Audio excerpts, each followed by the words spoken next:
Swiss capitulation, clinical finishing, Dutch destruction, and French fury. The Women's Euro started off with aplomb and Matchday 1 kicked off with more than enough excitement to go around that Matchday 2 tonight can't come any sooner. Welcome back to Miss Passion, and in today's video we will be recapping all of the games from Matchday 1 of the Women's Euros.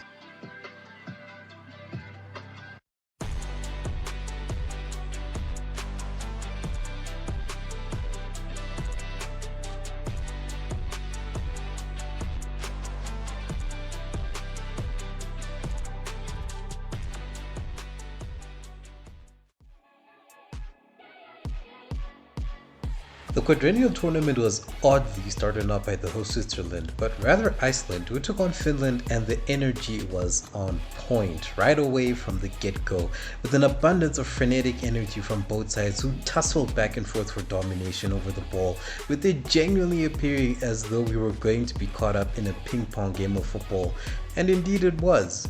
The pace was so great and intense that Iceland captain Viggo Stodia needed treatment twice in the first half before ultimately being subbed off during halftime. Throughout the match, neither side could get the better of the other, but the opportunities to score were nevertheless abundant, whether it was a failed finish from a Log throw Stodia from the byline to some good team plays from Finland. It was a blitz with no payoff so far, with the only highlight having been the red card for endangerment that Iceland's Anton Stodia received, but this ultimately proved to be the catalyst for the first goal of the game and the tournament, as a wonderful individual moment from Kosola of Finland, which ended with a beautiful effort from just inside the box to seal the win and an important 3 points for her side in an electrifying match that kept the crowd and viewers like me engaged from beginning to end. So it's a very strong start for the Boreal Owls. The host Switzerland finally made their bow in the second game of the tournament, and they came up against tough opposition to Norway, and this match had box office written all over it given the quality on show. Both sides arguably fielded their strongest 11s, and the quality was there for all to see right from the start, with the concurrent blitzes from either side to one another. It was even Stevens in earnest, but Switzerland were just narrowly edging out their opposition. The 12th man was really helpful with that, and the likes of Valoto in particular were exemplary of the energy pulsating in this match, as the youngster really made her mark in my opinion and caused a headache or two for the Norwegian backline throughout the time that she was on the pitch. Norway themselves were no pushovers and came close to opening the scoring themselves, with Hegerberg going close, albeit taking her time for granted, and Noelle Meritz for Switzerland had her time in the spotlight for an amazing tackle to keep the hosts in the game. Ultimately, the game would near 1/3 of the way when the deadlock was finally broken with a shot off the post and into the net from Ryson, which was honestly deserved and was imperative to adding yet another gear to this already entertaining game. The second half continued as the first had gone on, and Norway would soon flip the game on its head with two quick-fire goals, with the first coming from none other than Hegerberg with an imperious header from the captain, before an errant block from Sturley saw the ball jump into the back of the net to complete the comeback for the Norwegians. Hegerberg had not one but two chances, with the particular first one being to put the game to rest, but fluffed her lines, before the second one seeing her blunder her opportunity from the spot after a penalty had been drawn by Switzerland's Leo Faulty. Luckily for Hegerberg though, there wasn't much sharpness in front of goal from the Swiss either, and ultimately the match would end 2-1 in favor of Norway in another wonderful game that honestly delivered on the billing to close out all of Wednesday's action. Thursday began with Belgium and Italy locking horns, and it was a highly tepid start to the game as everything about the match just felt flat, from the dismal crowd support to the slow start to the game by both teams. The feeling out process between the sides meant that there really wasn't much action taking place in between the boxes, and when it did happen, it really wasn't much to turn either keeper. Gradually though, both teams grew into the game and were much more instinctive in front of goal, with Willett going close for the Belgians after outsmarting the Italian backline, and more notably Caruso, at the stroke of half-time, was decidedly more clinical with her effort, which was an impressively vicious shot into the near top corner to give her side the narrow lead going into the second half. Things got decidedly dicey in the last 45 as desperation to draw level and desperation to pull ahead resulted in some very errant and meaty challenges flying in, especially from the trailers Belgium, who were actually lucky to have been given a very lenient referee who in all honesty was a bit too easygoing, especially towards the end where tempers were abjectly flaring to such a degree that there were far too many moments to point out. But miraculously, come the final whistle, only 4 yellow cards had been brandished, 3 of which going to Belgium deservedly, and the victory of course going to Italy, who managed to stick it out through the roughhousing to put a tick in the win column with nothing more than a few bumps and bruises, which was a relief. The day's action closed out with favourite Spain going up against Portugal, and this game was honestly a mugging under the guise of a football match. Portugal's chain got unmercifully snatched by Spain, who immediately put their opponents out to pasture, with 2 goals before the 10-minute mark coming from Esther Gonzalez and Vicky Lopez, before some filthy close control and dribbling with a cheeky lob finish to boot from Alexia Putellas all but put the game to bed in the 41st minute. But Gonzalez would creep up just 2 minutes later to really hammer home what is already expected from the start with the 4th goal of the game. Portugal were chasing shadows this entire match, and it says a lot when their defenders had the most touches on the ball, which is far more than their midfield or attack. I honestly can say though that Portugal didn't show up because As Navegadoras honestly did the best they could in trying to keep Spain at arm's length, whilst also trying to get up the field themselves in either half, which they did so in fleeting moments, but nothing that would threaten the Spanish backline. But their opposition was simply undeniable, and it was really ever going one way even before the ball had been kicked. And despite their admirable heart and fight throughout the 90, Portugal's humiliation was ultimately capped off with a stoppage time hitter from Spain substitute Martin Prieto to cap off a dominant statement victory from La Roja, who took no prisoners and set an impressive marker in their first Euros match. Group C's action began on Friday with Sweden and Denmark locking horns. The Swedes were on top of things throughout the first half proceedings, and Denmark were struggling at many points in keeping the opposition out, with Aslani in particular wreaking havoc. A lot of effort from the Danes was going into protecting their goal, to the point that it took the final 10 minutes of the half before Denmark were finally able to get out of their own half for an extensive space of time. On the other side, Angeldal came close to opening the scoring with a wonderful attempt from a free kick, but Danish goalie Ostergaard rose to the challenge and parried the attempt away. Ultimately, the half would fizzle out without much to write home about, but thankfully, the second half would be far more enticing to make up for it, as just at the 10-minute mark, Sweden would finally get their deserved goal after some neat, tidy, and quick passing around the box, was finished off with a clinical strike from Angeldal to finally give the game a boost in the stakes department. The second half was full of the same as we'd seen in the first half, unfortunately, after this goal, with Denmark really struggling to assert themselves, while Sweden had numerous chances to go further ahead, but to no avail. The only real bright spot for the Danes was expectedly Harder, who came close to drawing level on many occasions, especially with her strike in the 80th minute from just inside the 12 yards. That flattered to deceive in hindsight. Ultimately, neither team could ripple the net come the second 45's end, as Sweden saw off Denmark with a highly professional display to claim all 3 points.